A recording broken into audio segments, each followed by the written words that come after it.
There must be something wrong with me, Linus. Christmas is coming, but I'm not happy. I don't feel the way I'm supposed to feel. I just don't understand Christmas, I guess. Hey, Adam. Bah humbug. All right, guys, we are back. This is your last New Release Wednesday episode of 2017. Woo! Yeah. And I got some friends with me to celebrate our last episode here at the Amazing Comic Shop. Shout out to the Amazing Comic Shop. Our boy Adam, who's working hard. He'll be on the screen later. He's just busy, closing out the shop, getting all those books into those boxes. So if you don't have a comic shop, make sure if you live in the Woodbridge area, make this one your shop. He's working hard for y'all people. He's working so hard he ain't gonna be on the screen right now. He's that much of a hard worker. So shout out to Adam. He looks tired.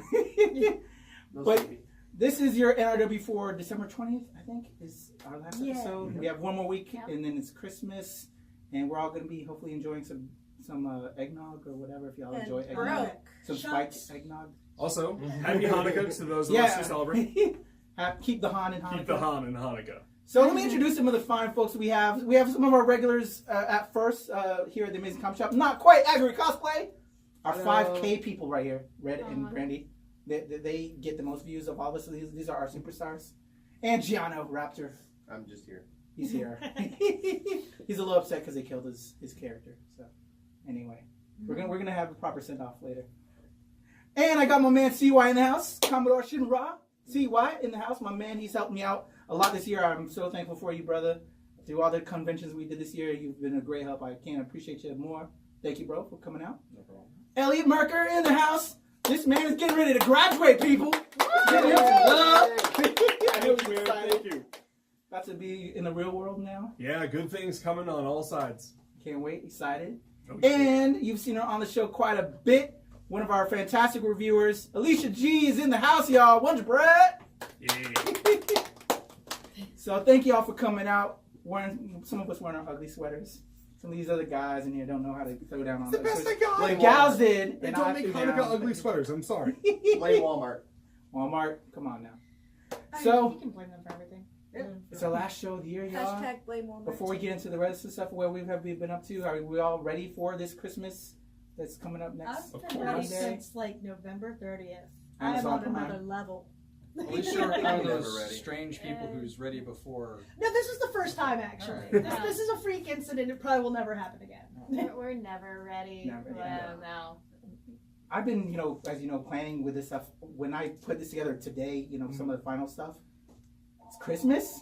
Yep. Monday's Christmas. Yep. Seriously. Oh God, Monday. Yeah. Monday. As one of those. You see? Still gotta wrap some gifts. Sunday's Christmas Eve. Yeah, I know. As one But of I those think my people- weekend is like completely shut up. As one of those people who doesn't actually have to decorate for Christmas, I'm one of those. I absolutely love to see what other people have done, and so one of the things I do is I go out on my yearly Christmas light drive. Get a big thing of hot chocolate, get my Krispy Kremes, just to go on the drive. And I've seen some amazing stuff. Oh, light displays. Light displays. There's one, especially in the neighborhood I grew up in, up in Fort Hunt, Virginia, where they had the lights timed to the music they're playing on like a local FM radio station that they broadcast out of their home. Is that the two brothers who do the Halloween thing too? No, it's a little further down. It's actually right across from a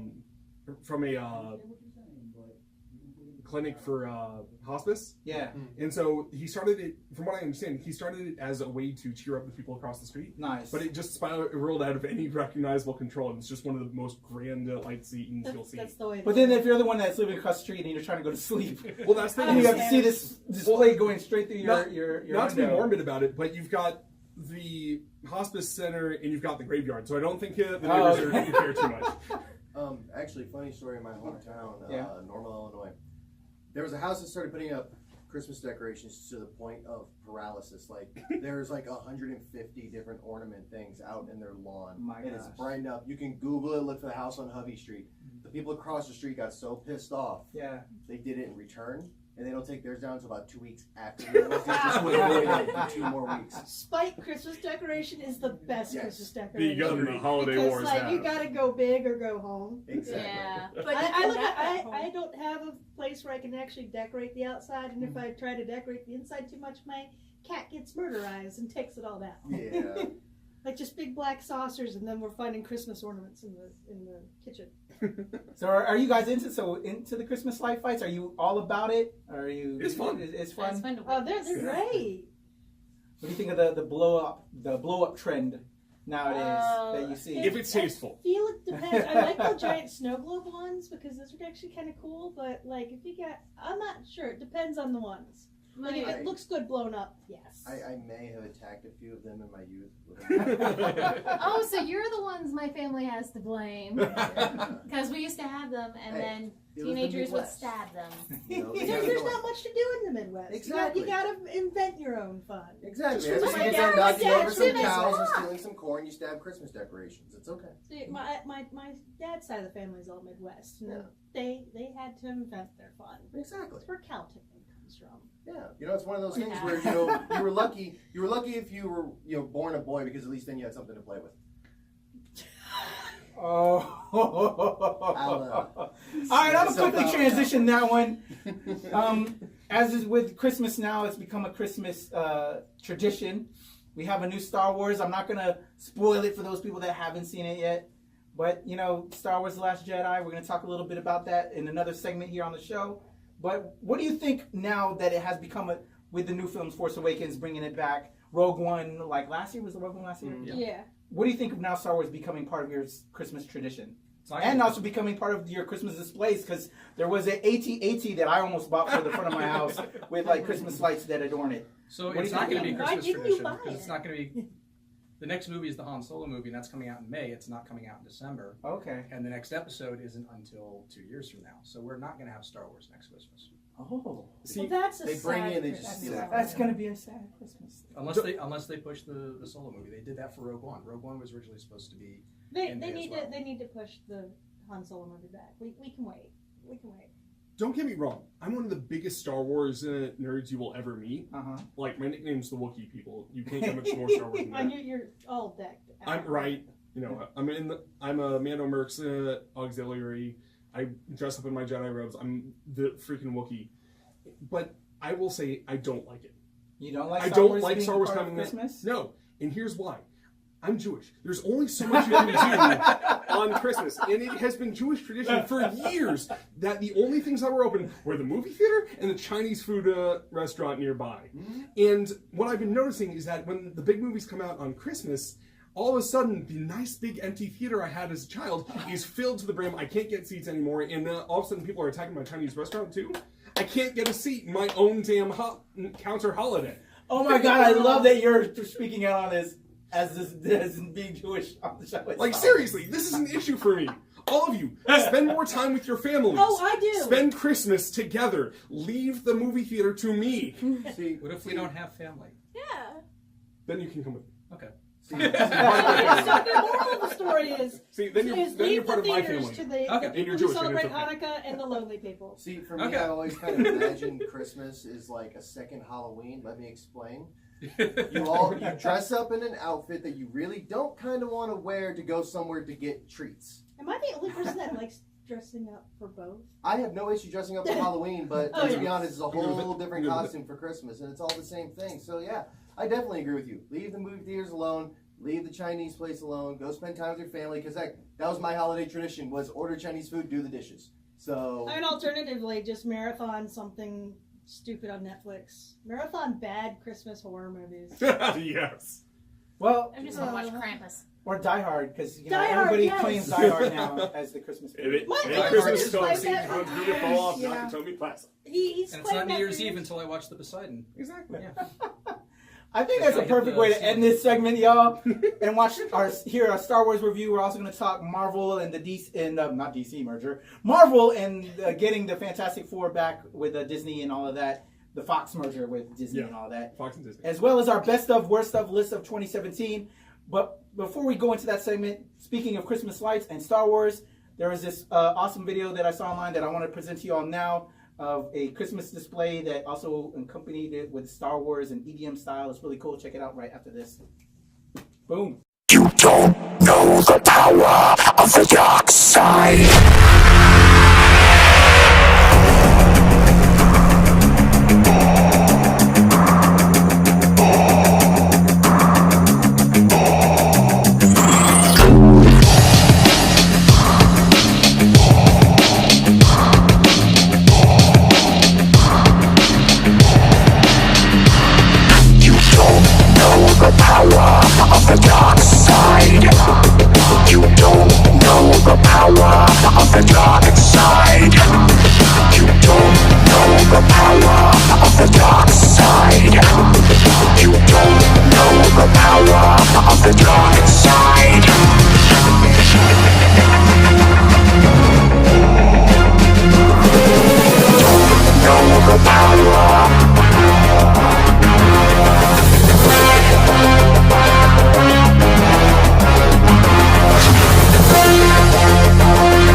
now that Patrick is done trying to make me move and dance and, getting the camera actually situated right, I'm back again with NRW to give my picks for this week. And synonymously, I chose 3 that kind of align together, but why not?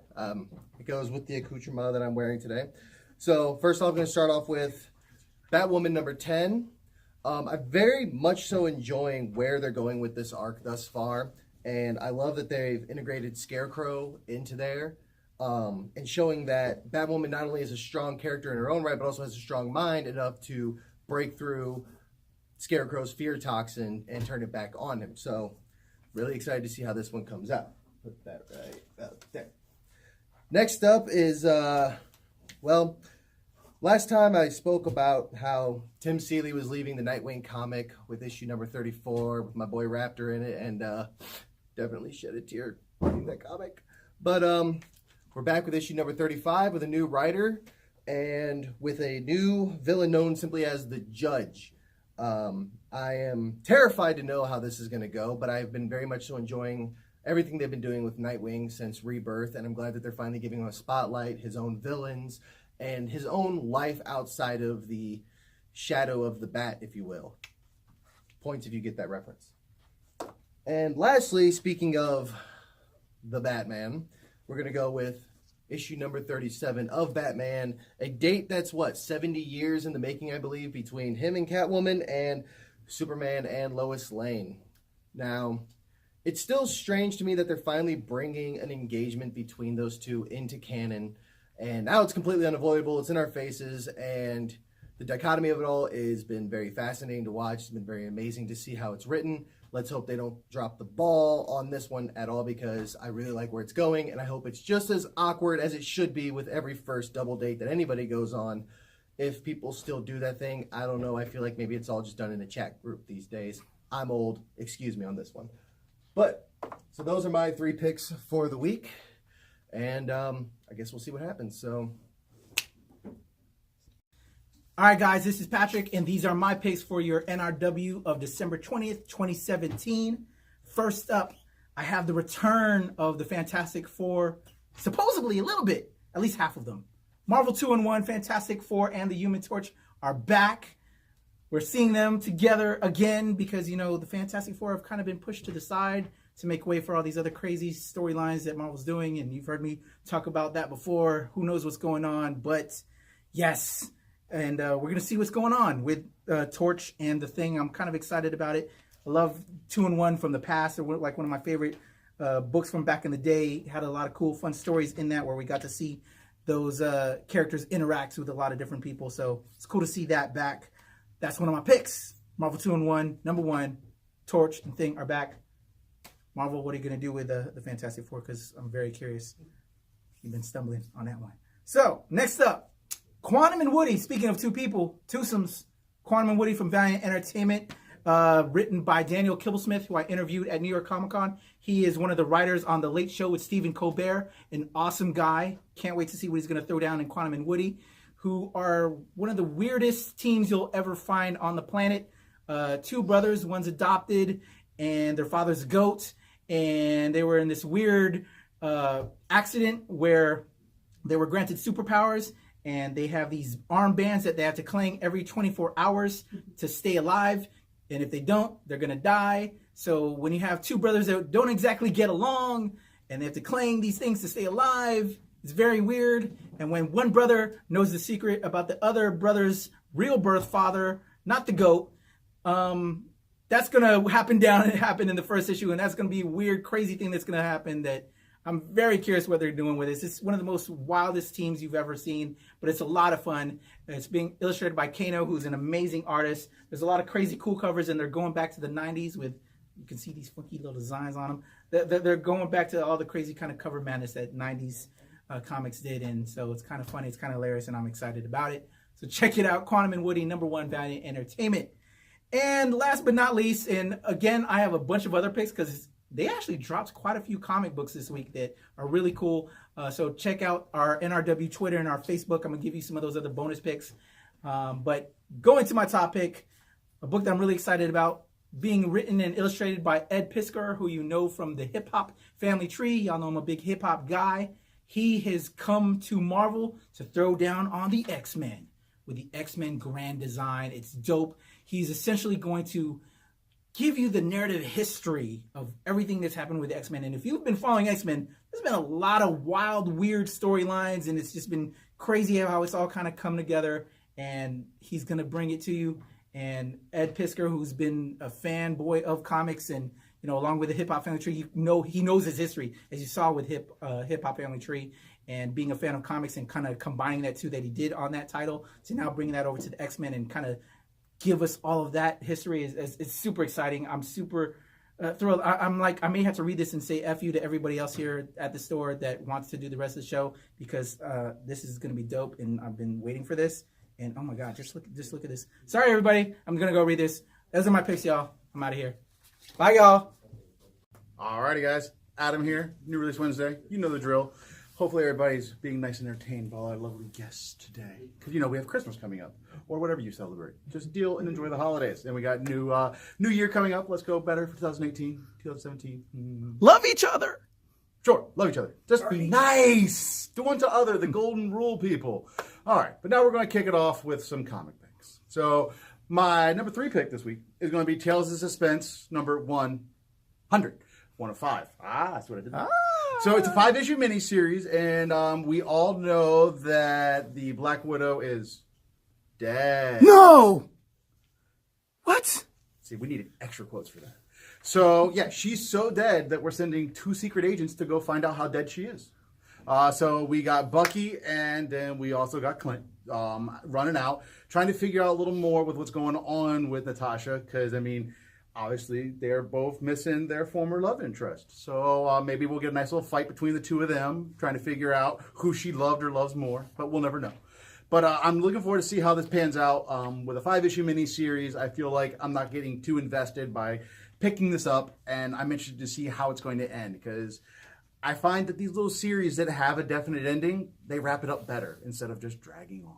So moving on, my second pick is going to be quite a rehash, which, I mean, everybody's complained about this year of rehashes and what everybody does. Well, comic books are doing it again. But I'm curious about this. Vampires are still a cool thing. So now IDW is bringing back 30 Days of Night by Steve Niles again. What? Exactly.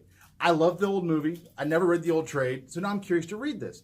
This is a similar story being set in Alaska during the 30 Days of Dark, but it's a different story of vampires. So it's the same concept, but a different telling. So there's a lot of retellings of classic stories that have always been good or better or just as enjoyable. So I'm looking forward to reading this. Steve Niles, of course, is a master of horror, so this should be a good read. Now, moving on to my number 1 pick. If anybody pays attention to anything that's coming out or what I talk about going on here, everybody can figure out what it is. We already know Giano's mad that I picked it and he couldn't. Yeah. So we're going to go with Dark Knight's Metal number 4.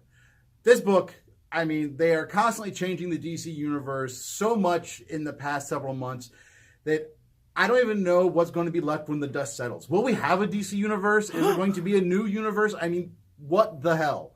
So in this issue, we got a couple surprise twists. Bat nipples? I don't think there's any bat nipples. No bat nipples. Okay, Damn. confirmed. No bat nipples. Okay. That was my fact checker over there, guys. So I'm really looking forward to how this story is going to unfold. I mean, we got the son of Sandman here now showing up and going on. So where is this line being drawn between DC and Vertigo? And we know, as with Doomsday Clock, that line's being drawn even weirder with the Watchmen universe.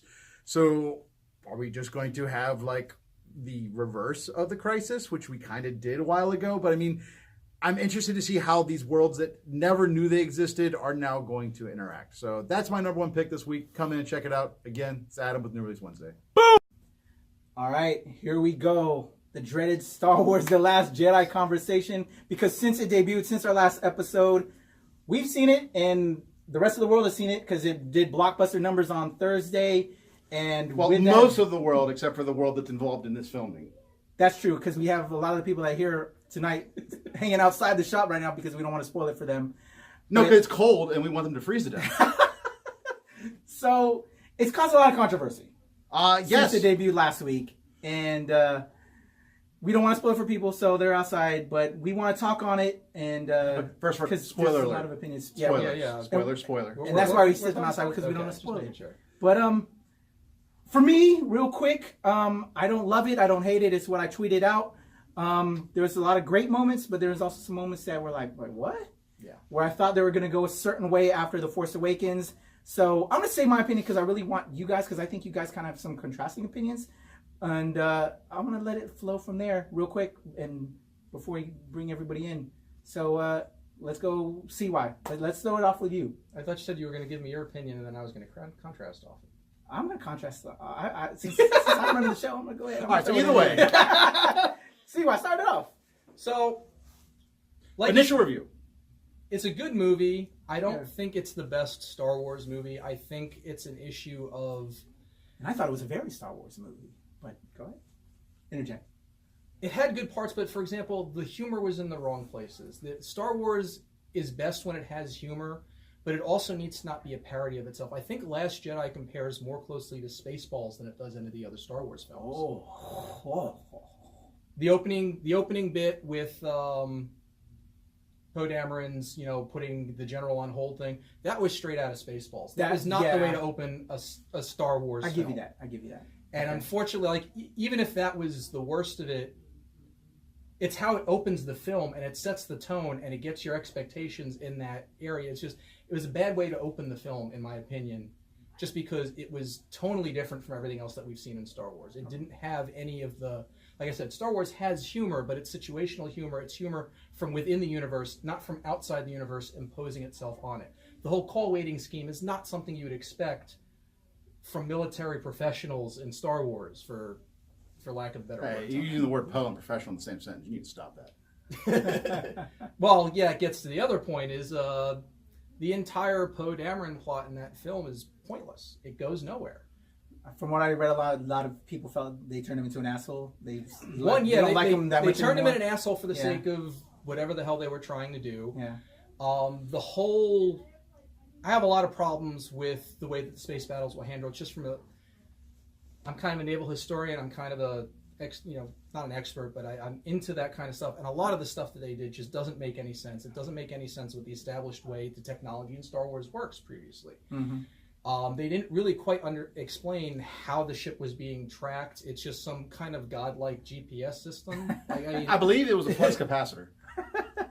But through light speed. Never done before, but they can actually be tracked through light speed. Just wanted to interject that nugget. Yeah, and it's also been pointed out that apparently they put an Easter egg to that in Rogue One, where one of the secret projects that Jyn Erso is going through when she pulls up the Death Star plans is one saying hyperspace tracking. That's fine. They didn't do any narrative linking to that in the actual film, though. And previously, if you wanted to track someone through hyperspace, you had to have a beacon on the ship. So whenever they were talking about, they're following the ship, I was expecting okay, we need to find the thing that they put on the ship to track it, because that's how they've done it in all the previous canon. Instead, they just come out of nowhere. Oh, by the way, we have a super device on the ship. It's tracking you. We're not going to tell you anything about it. Active tracking. Yeah. Yeah, that was the biggest thing. Was just but I understand that you could find us when we land, but now you're following us on the road. And so, I feel like there's a lot that needs to be explained between Return of the Jedi and Force Awakens that would settle all of this. I feel like that 30 to 40 year gap, there's so much information that's taking place in there involving, the rise of the First Order, the evolution of technology, the introduction of Snoke, and... Yeah, that's the other big thing is, there's very little connective tissue between the Empire and the First Order, other than the fact that they look exactly alike, they have the same goals, they're dark side Force users, they're reading from the same script, practically. But...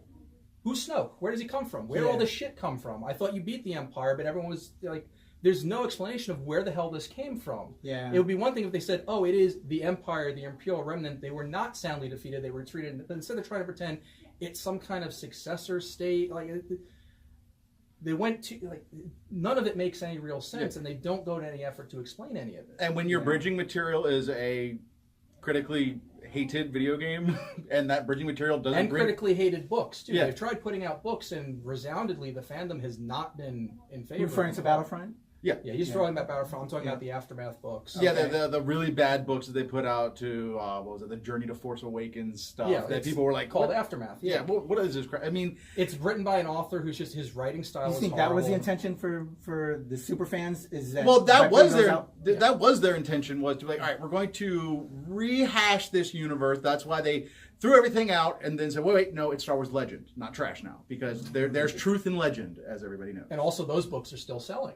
Well, yes, because they're well written. Exactly. They're passion projects. They're something that somebody was like, I just want to tell a really cool Star Wars story. It wasn't somebody that was like, here's your paycheck. No, you need a bridge A to C, so you write B. And here's our focus-tested hits that you have to hit during the movie. Yeah. Yeah. There's a lot of that.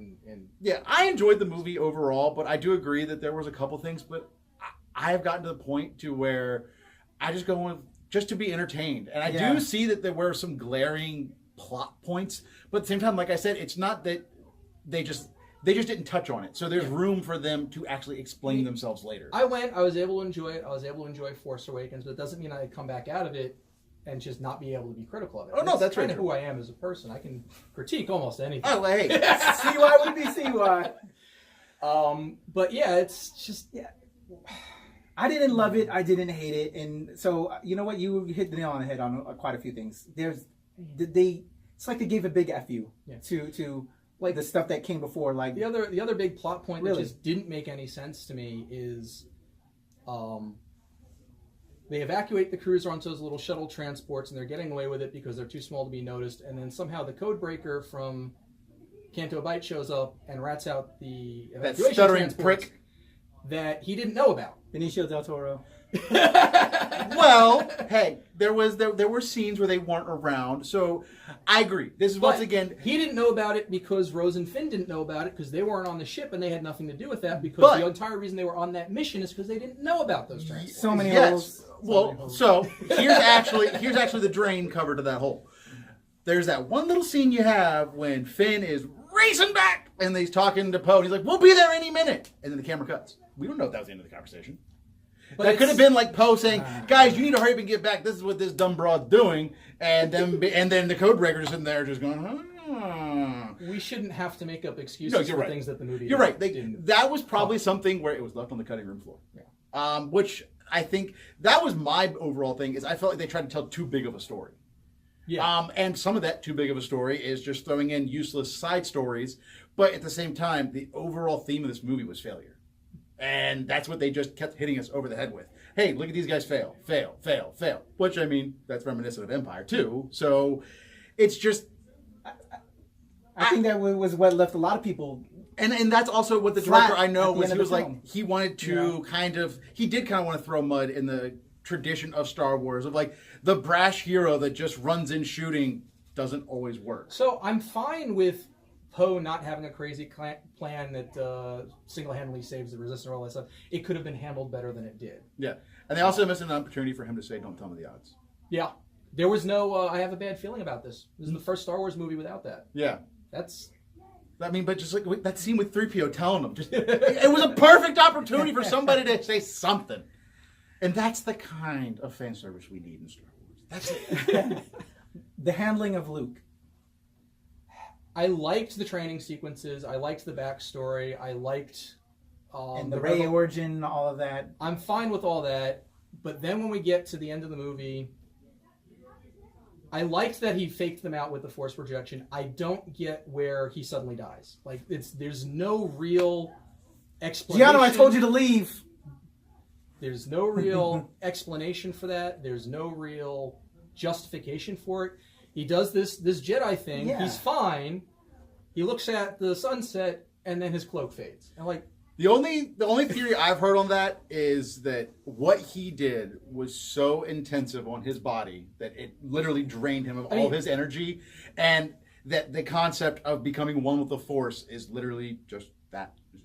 That's the conclusion you can draw from inference, but there's no groundwork for it in the movie. There's no discussion. Like, well, I mean, how hard would it have been to put in a 2-minute sequence during the film with him talking to Rey? Oh yeah, you can do all these fantastic, impressive, massive, over-the-top things with the Force, but there's a cost, or something to justify this happens. Because in the meantime, the entire franchise is built on these Force-sensitive characters doing these insane feats with very little after effect. In this movie, you have Leia die in space and then reach out her hand and pull herself back into the ship. Yeah. I mean, that's another... I'd rather that than her death scene. Honestly, that's another issue that I have with them getting rid of Luke, is that they've kind of written themselves into a corner where it was very obvious that their intention was to have Leia being that last remaining root to the original trilogy. She can't do it. Unfortunately, unfortunately, Carrie Fisher is dead. Yeah. And now we know the one thing we know about Episode 9 is that Leia's not going to be in it. There's no way they can do it. They've also gotten rid of Luke. They had a missed opportunity. I don't know how many people were so dead certain that when they talked about going to that casino to find a Master Code Slicer, everyone was expecting to see Billy D. Williams. Yeah. So they missed out on that opportunity. But also how corny was that threw off to me, also momentum in the film as well. Well, that whole, this goes back to what I was saying earlier. The whole sequence with going to that planet and the cruiser running away, that I felt, it became the focus of the film, and if anything, it should have been a C-plot. Like, it was way too much focus on it, way too much effort put into it, and it ultimately accomplishes absolutely nothing. No, the only thing it accomplished was, hey, it was trying to be a reference to the Mos Eisley, which, I mean, they should have... I feel like they should have had, like, a picture of the OG band in there somewhere, and, like, playing it over the sound system. Something. Just, once again, these are fan service things that are okay to do. Yes. But at the same time, the only thing they got out of that is just that one little dynamic conversation between Rose and Finn. But, oh, this place is great. But then she's like, well, why is it great? Do you know what it became great at the cost of? Yeah. And by the end of it, you get, a little social justice where they're like, the little man wins it back. But yeah, they could have done so much more in there, and even just expanding on it. Like, I mean, the little humor scene with BB-8, like, they could have expanded more. Like, yeah, we saw more aliens and we saw cool stuff, but they could have done so much more with that. Yeah, it's a great set piece. It's visual. It's got some good humor into it, but on strength of plot and actual substance to the movie, it doesn't do anything. Yeah. No, I agree. That scene I did agree, I thought fell a little short because what they were trying to do, and at the end, like, that was my big problem, was like you said, is it at the end that the Benicio del Toro storyline was kind of a moot point. Yeah. And which was unfortunate, and also I need to know why they had him stutter. Because it's Benicio del Toro, that's what he does. Have you not seen Usual Suspects? Not in a very long time that I can recall. It's been a while, but most of the things I see him in, he does not a stuttering prick like that. I've been reading, so since the film, I kind of had to avoid it because I didn't see it till Sunday. I didn't see it Thursday night with everybody else. Yeah. And was reading all the reviews. Some are like, love it to death, and like, this is the perfect thing that Star Wars needed to make it fresh again. And then there's others that, completely hated it. And there's this kind of go in between guys like us for a little bit. And I can see both. And I would love to think that this, I do see that it's kind of a refresh. Yeah. But at the same time, it feels very corporate to me. And being an industry person and as a writer and as a creative.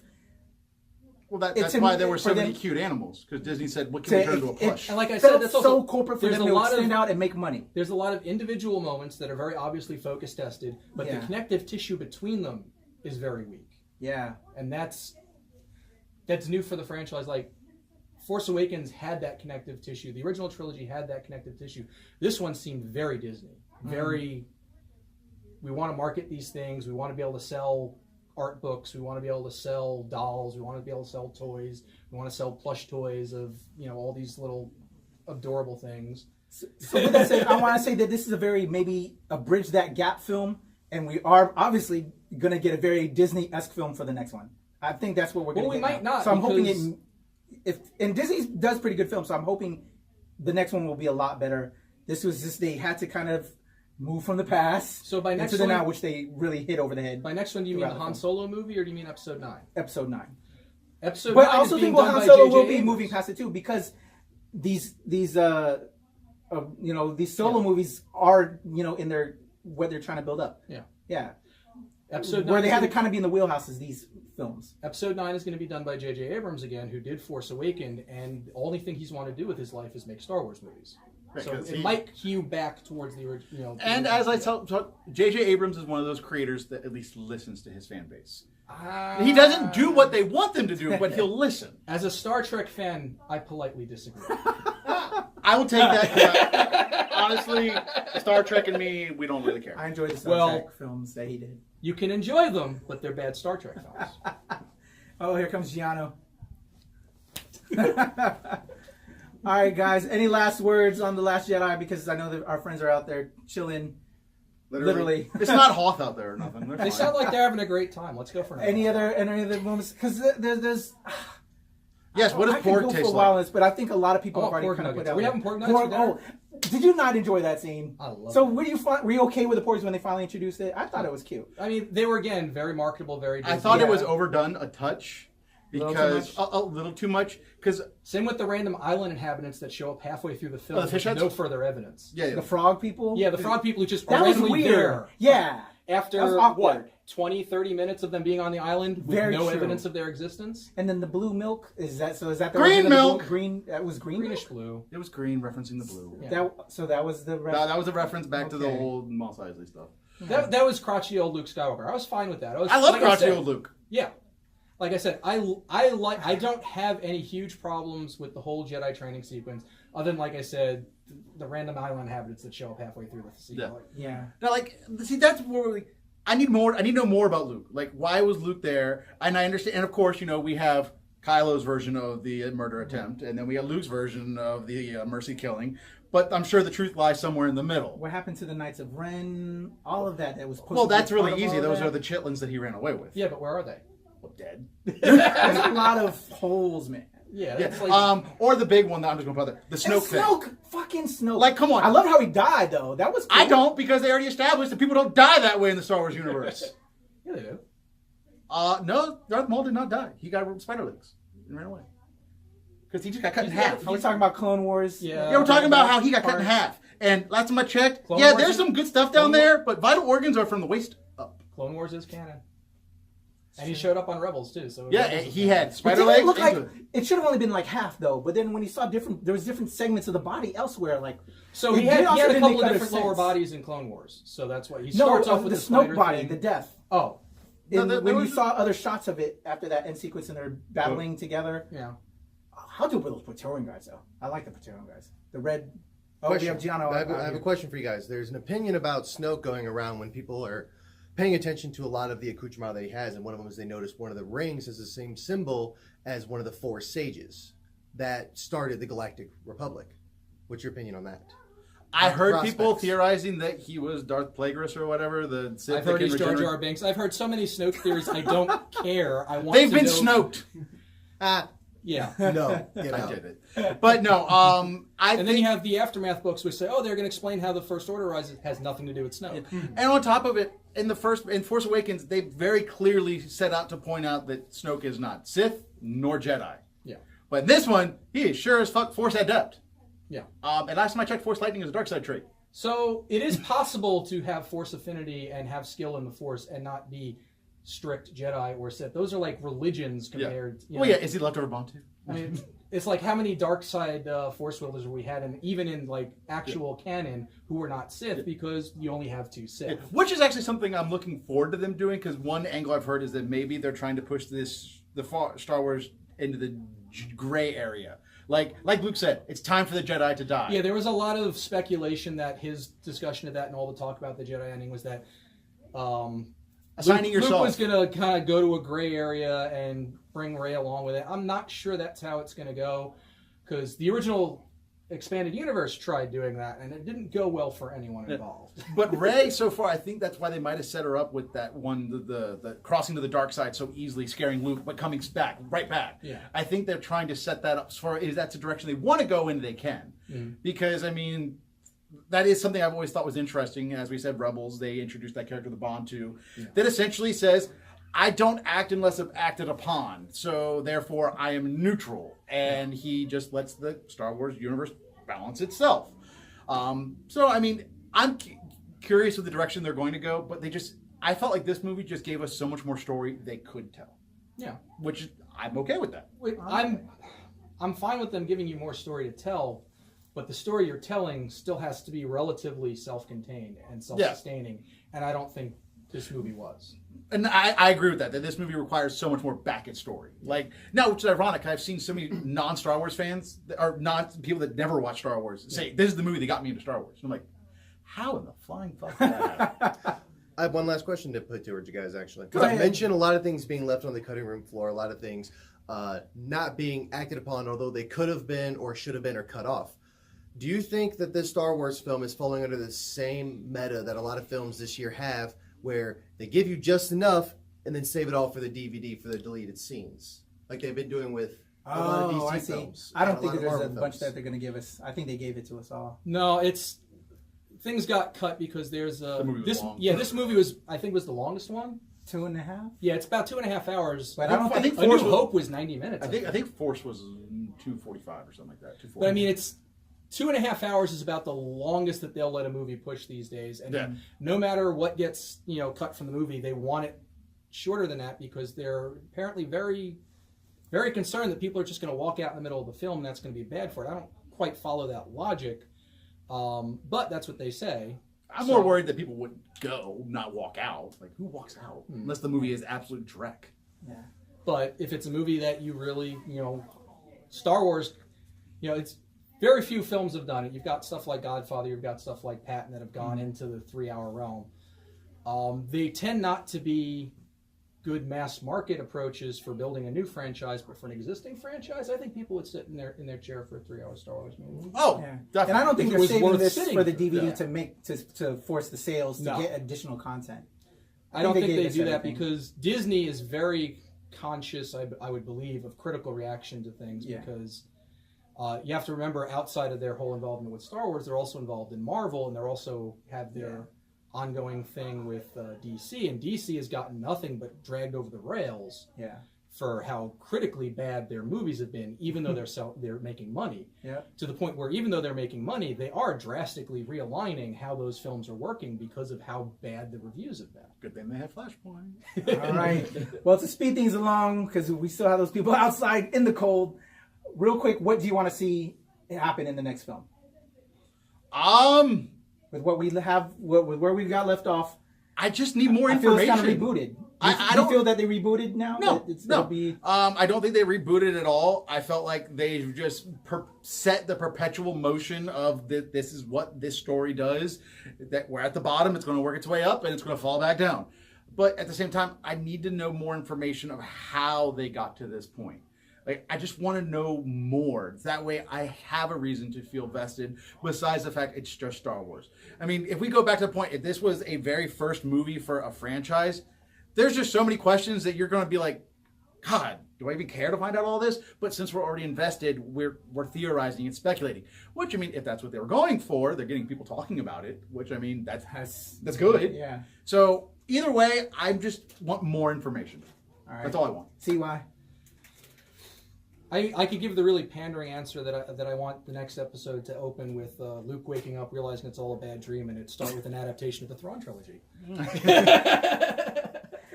All right, y'all. That's been our review of it. Hopefully I can get Giano, once he sees it, to throw one down for us. And yes, we're getting a thumbs up. Cool. Again, I'm still in the in-between. I'm in the upside down. I don't know what to think yet. Like I said, for all I rag on it, I have problems with it. I see it very corporate. It's a very corporate film to me. Better than Phantom Menace. Yeah.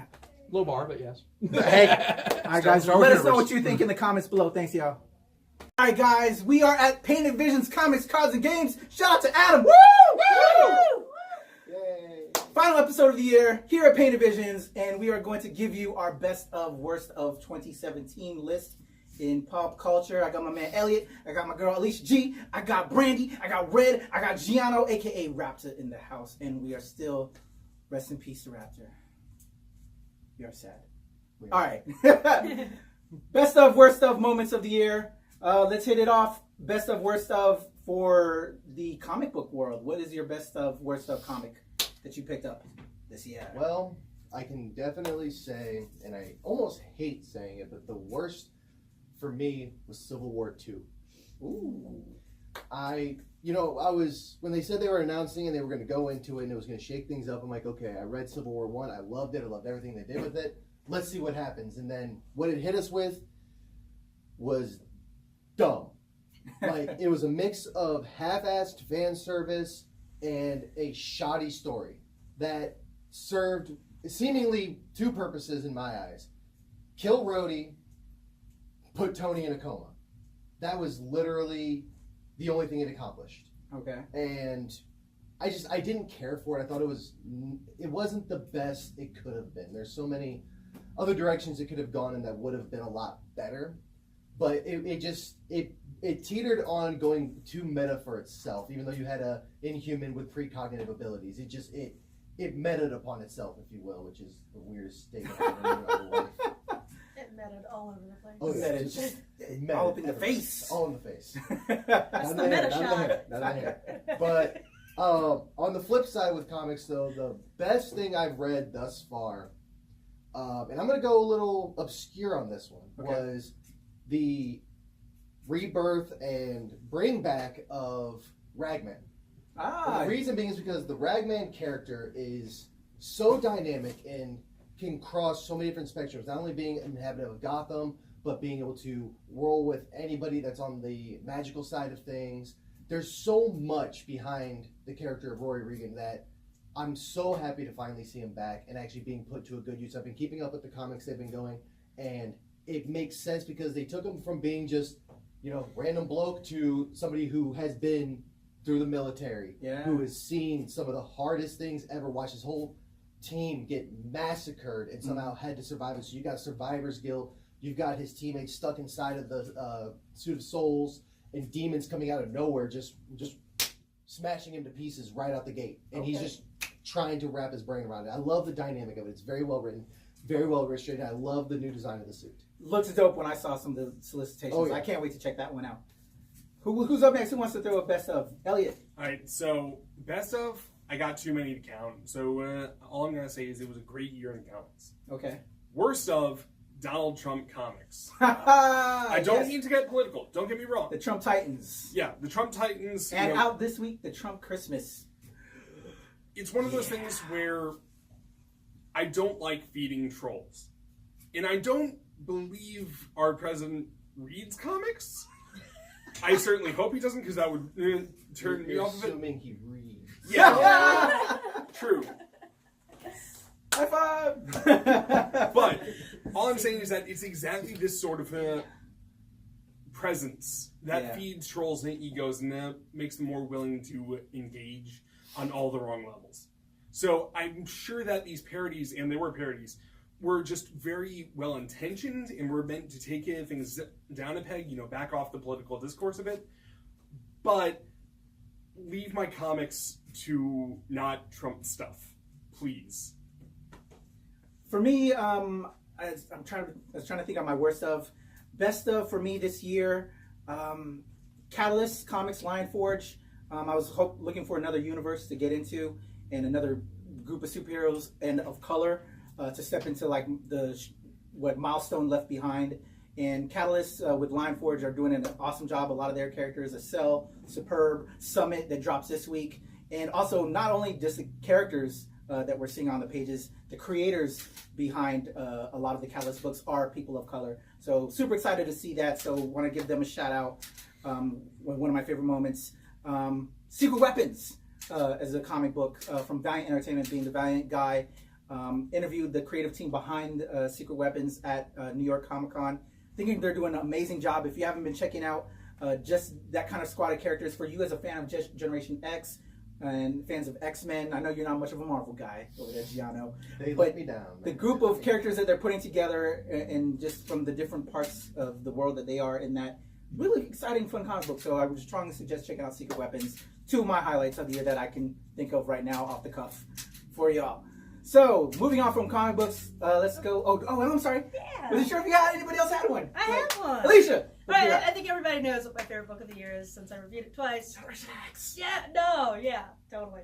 Unfortunately, it was just announced it was canceled today, which is unfortunate. It was a great book. The really cool thing about it was there's a lot of LGBT characters, a lot of people of color. The writer and the artist, people of color. So they had a really good book, really good dynamic. Actually, people were mentioning magicians earlier in the intros. They had writer of or one of the writers on Magicians, wrote Generation X. It was a good book. Had a lot of, it was character driven, which is what I look for in comics. I love character driven comics, and I kind of cried a little this morning. I found out I'm like that. I'm that kind of person. So. Least favorite moment of the year, people, and you just let my girl down. Yeah. Why? Come on, Marvel. What's up with that? What's up with that? What's up with people not buying it? Yeah. I still, if they keep my girl, if they keep Jubilee going in other books, I can't revote. I can't. Speaking of Marvel, though, they also have my worst. I'm going to say it since everyone else has. Secret Empire. Because last thing we need in this politically charged atmosphere right now is turning Captain America into a Nazi stand. Adam might jump over here. I know you enjoyed that storyline. No, I hated it. I mean, especially given Come the on, background. Stevel! No! I love it, Stevel. Fight me, come on! No, especially though, I mean, the background and the history of the creation of Steve Rogers, it felt insulting to the original creators to do that. It wasn't a good story, I don't think. So it felt like it was a lot of fanning the flames for nothing. So I can't wait to read that, though. Because it's an alternate thing. From what I've heard from my man Adam, it's pretty cool, but you gotta, I did the one thing that came out that was good. I'm with you on that. I'm like, why? But the one thing that came out that was good, though, is the new Captain America book with Wade on it. Oh, my God. That book is good. Okay. That book is good. And it feels like a return to form for a cat. So that's my best and worst. Okay. Red and Brandy, were you good on that one? We don't have comics ones because I enjoyed a lot of the comics, so I can't pick one. It's very hard. So let's move it over to film. Let's go to the favorite film, worst film of the year. Who wants to go first? I'll go first. What you Since got? I'm already talking. Blade Runner 2049. My favorite Still of the haven't year. seen it. Oh God, why not? I know. I know it was not a commercial darling. It was very artsy. I thought it was beautifully shot, beautifully written. It honestly did not feel like a 3-hour film. It was just all around. It felt like a lot of what I loved about the original Blade Runner.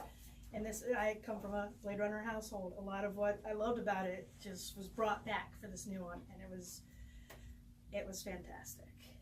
All right. It's for least favorite movie of the year. That part didn't think out. There were a lot of good movies this year. So. All right. Well, you're gonna get double trouble here. All right. Because I've got the best, she's got the worst. Let's hear it. My personal favorite was actually the animated film Judas Contracts. Oh, the Teen Titans. Yes. All right. So a little bit about me. I used to, and I say used to. Coming from Raven, now that mind you. I used to hate Terra. Mostly because of what I've learned from, the show, before I started exploring more. And I definitely say this movie opened my eyes to a lot more of what was going on behind the scenes that the Teen Titans TV show didn't show. So I was like, oh, I actually have no reason to hate this chick now. But I love the story. I love, it's just an amazing storyline, and it shows a lot of the characters themselves. And their struggles, and so it's really a good story, and they executed very well in the animated series, or the animated film, I should say. I would say they are doing their cartoon universe a lot better than their cinematic universe. That's just my opinion. But I know Giano would probably argue that, but Red. I may have forgotten that. No! The worst movie of the year. What didn't you like? Do you know? I don't remember. We'll come back to you. Okay. We'll come back. Wookie, what you got? Right. So from a best of 2017, I have to give it to Kingsman: The Golden Circle. I am a huge fan of the franchise. I didn't see that one yet either. I love that. Yeah, no, it has absolutely made spy flicks fresh for me again. It's everything I loved about James Bond, but even better and more targeted to my generation too. It's, I think, one of my favorite things to kind of dissect about it is that whereas with James Bond, it was new girl every movie, it was the rampant sexual freedom of the 60s personified. What we see in Eggsy is a more directed focus on really what millennials face every day. Finding someone who actually works for you on a consistent basis, holding down a job, which is hard enough. Yeah. But So it really is James Bond, but for my generation, and the action is top notch. Yeah. Like, I don't care what anyone says about the plots or the cheesy moments. Honestly, that just makes it even better for me. Psyched. I'm psyched. So, I haven't seen it yet, but I'm psyched. Yeah, that's best of best of 2017 for me. Worst of 2017. I'm sorry to say this. Justice League. Ah, okay. It's one of those things where one thing I absolutely love about the Justice League is how they work together. It's not just Superman. It's not just Batman. It's not just any component of the team. It's the team itself. And one thing I didn't like about Justice League, and one thing that made the entire movie ineffective to me, was the moment that, spoilers, the moment Superman came back. The moment he was alive again, the rest of the team ceased to be effective. There was no need for anyone else to be on screen at that point. He was faster than the Flash. He was more powerful than Wonder Woman. Honestly, during the final boss fight against Steppenwolf, he could have handled it himself, and he was just kind of sitting back laughing like, hey, you guys need me. So it's one of those things where it's not that I hated the movie. It's not that I hate the story. And honestly, I love the characters to death. I just do not feel that this was the best use of them for what it was marketed for. Okay. Giano. Well, I'll start off with my worst, which I don't want to say it's the worst because I actually have two of them. They're neck and neck for me. I enjoyed both movies for many reasons, but of all the movies I saw this year, I thought they were the bottom of them. Justice League Dark, the animated film, because I feel like they were trying a little too much, but not trying enough at the same time. They were trying too much of the wrong thing and not enough of the good stuff.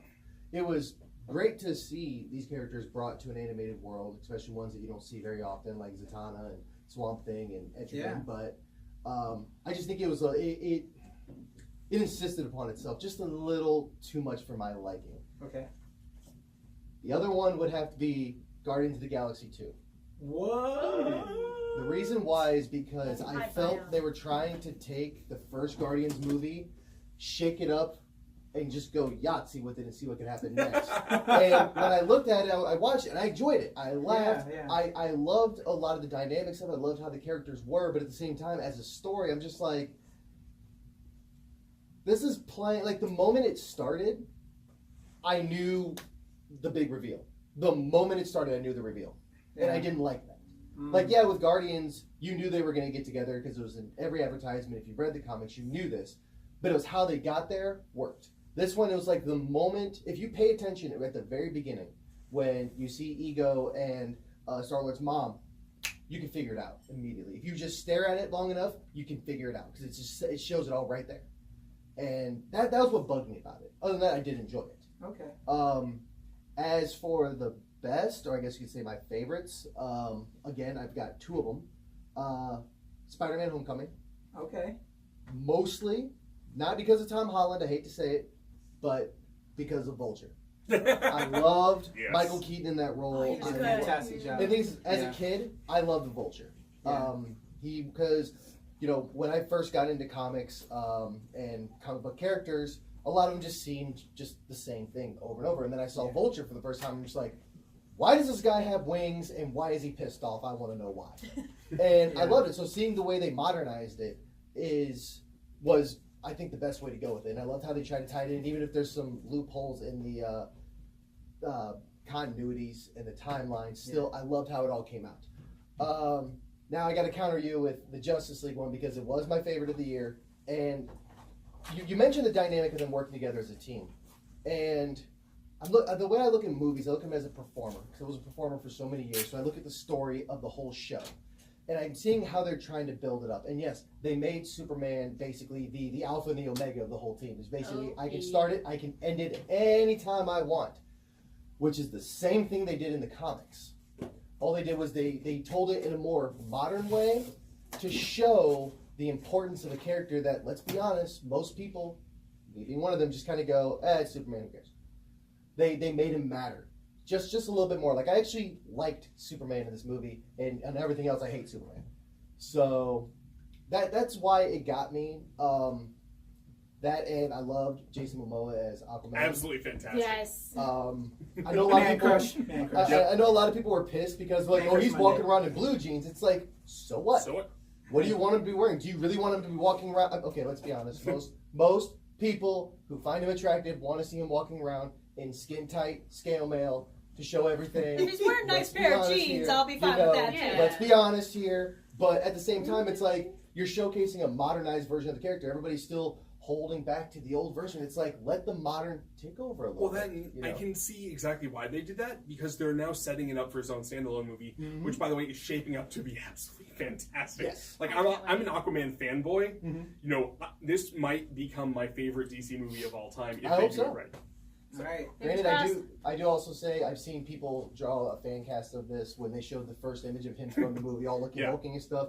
I agree. Somebody made an edit of this. I would love to see him as Lobo. I don't care. He would be see that too. fantastic as I Lobo. can dig it. Yes. You mean the original Lobo, not the Pretty Boy Lobo? I actually like the Pretty Boy Lobo for my own reasons. We can But talk about that. Lobo makes yes, a better. Right. Hey, fight me! Let's go. Beard versus beard. That's two fight calls against him now. Can I get a hat trick? All right, to move things along, because we're also running out of time here at the shop because we got to close down. Let's hurry. We got the worst movie from Red. Guardians as well. Oh my God, y'all are hurting my soul right now. One of my tops. Really, I've got my Star Lord on. I remembered as soon as you said it. They tried too hard for this one. Yeah? I feel like they were just trying way too hard, and it was nothing like the first one to me. Okay. I'm crying in the inside though right now. That's fine. I cried last we time. We can have our Guardian solidarity. Okay. Real quick for me, I can't think of my worst of, but my best of, being that I have a little girl who's now getting into comics, and I've been kind of training her along the way with all the cool stuff. Wonder Woman came out this year. I didn't realize that till earlier. Absolutely. I have to give it to Wonder Woman. That was such a good film. And she saw it for the first, saw it, and she feels like she can be Wonder Woman. And actually, it is, so that would be my top film. And on that, I also got to give a runner-up to Thor. Thor was good too. Thor was great. Surprisingly awesome. I was sitting there between Blade Runner, Thor, and Wonder Woman, and since I figured someone was probably already going to bring up Wonder Woman and Thor, I gave it to Blade Runner. But Wonder Woman, I saw that after Pride, and I've waited my entire life to see a female superhero led movie. The curse is lifted. Yes. All right, before we sign off here, there's a bunch of other categories. I think I'll save it, and I'll talk to these people offline to post it up on the page.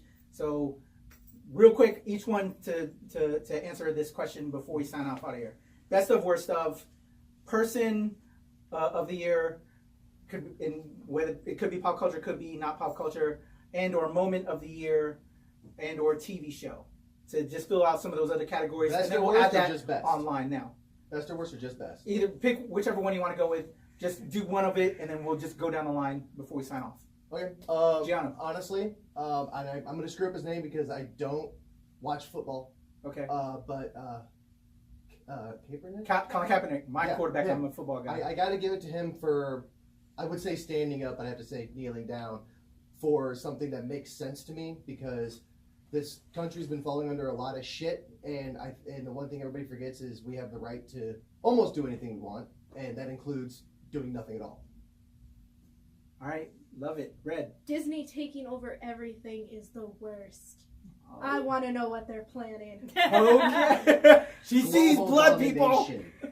domination. Brandy, go. Oh God, I don't actually have one. Person, TV show, moment of the year, worst or best? I think best moment was to watch this one, Fanboy, over Tim Seeley. That is true. That made me so happy and so content, and the fact that both him and who was the artist? Chris O'Mara. Were in loving with his Raptor cosplay. They loved his Raptor cosplay. It was just great. I got pictures. It made me happy to just see them fanboy over him and him fanboy over them. Awesome.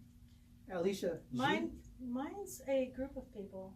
I'm going to say best group of people is everyone who has stand up and fought against what our government is trying to impose. Just everyone that is united and come together. People from different backgrounds, people listening to each other, trying to be a little more kind to each other in an environment that is now brewing hostility, and just everyone uniting that can and fighting. It's a weird time, but I have hope.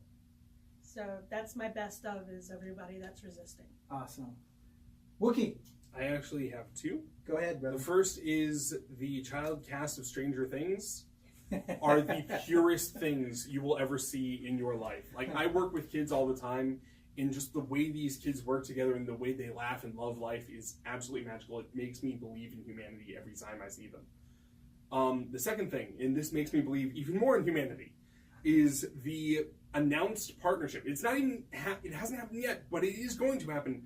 But the announced partnership of Lin-Manuel Miranda of Hamilton fame and Patrick Rothfuss in bringing to life on the big screen one of my favorite book series of all time, The King Killer Chronicle. All right. Excited for that. All right. To finish it up for me, so I'm going to start with my worst. This, to me, was one of the worst fucking years ever. Coming into it after the election, not to get off politics and stuff, and I said some of the people I try to stay away from, but it's kind of hard. And I think from everything that everybody was saying, this year surprised us with the election for most people. And to me, it just was like one after the other. Everybody dying just like last year that we've lost this year. So rest in peace to everybody that passed. And just a lot of moments have sucked, and it just feels like we're spiraling into hell. But for my best of, it's been, regardless of us spiraling into this death spell that we're heading into, there's still hope, and there's still amazing people. I'm so thankful for each member here. Thankful for Adam. Thankful for Painted Visions. Thank you for everybody. This whole year has been amazing. I love y'all, my family, to just have great people to share it with, and gives me hope. So, Wookie hugs. Wookie hug. The S is for hope. And that is our best of worst of.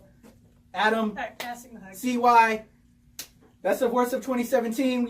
From here, we're going to just go ahead and sign off on the episode. Come on in here. We're going to just sign off, kill this, because we got to get out of this. Hopefully he learns to talk better next year. That's what we're looking for. So thank you all. Like, share, subscribe, everybody. You're seeing it across the screen right now. Everybody's Twitters. We hope to give you an amazing, cooler experience next year. We got a lot of things planned, but you guys are awesome. I love y'all. Much love. Thank you. We're out of here. 2017. See you soon. 2018. Please make it a better year than fucking 2017. Yeah. Love whoever you want. Just don't fuck animals.